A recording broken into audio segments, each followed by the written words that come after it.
Capsicum అంటే pizza, fried rice లాంటి వాటిలోనే యూజ్ చేయాలి, క్యాప్సికమ్ తోటి కర్రీస్ అంత బాగోవు అనుకునే వాళ్ళు ఒక్కసారిలా ఎగ్ క్యాప్సికమ్ ఫ్రై ట్రై చేయండి. మీకే కాదు మీ ఇంట్లో వాళ్ళందరికీ కూడా నచ్చేస్తుంది, అంత బాగుంటుంది.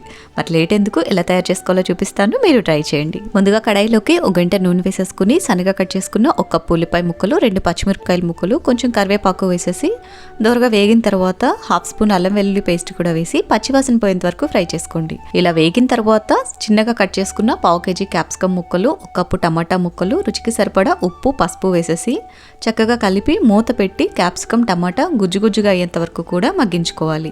ఇలా చక్కగా మగ్గిపోయిన తర్వాత 2 స్పూన్ల కారం, 1/2 స్పూన్ ధనియాల పొడి వేసేసి మీడియం ఫ్లేమ్లోనే ఆయిల్ సపరేట్ అయ్యేంత వరకు కూడా ఫ్రై చేసుకోవాలి. ఇలా చక్కగా వేగిపోయిన తర్వాత ఇందులోకి ఒక 4 కోడిగుడ్లు వేసేసి జస్ట్ 1 నిమిషం పాటు సెట్ అవ్వనిచ్చి ఆ తర్వాత కలుపుకుంటూ ఫ్రై చేసుకోవాలి. ఇలా పొడిగా వేగిన తర్వాత ఒక 1/2 స్పూన్ గరం మసాలా కూడా వేసేసి చక్కగా అంతా కూడా ఇంకొక 2 నిమిషాల పాటు ఫ్రై చేసేసుకున్నారంటే ఎంతో టేస్టీగా ఉండే క్యాప్సికమ్ ఎగ్ ఫ్రై రెడీ. ఇదొక్కటి చాలు, వేడివేడి అన్నంతో తింటే ఎంత అన్నమైనా సరే ఇట్టే లాగించేస్తారు. తప్పకుండా ట్రై చేయండి. వీడియో నచ్చితే లైక్ చేయండి.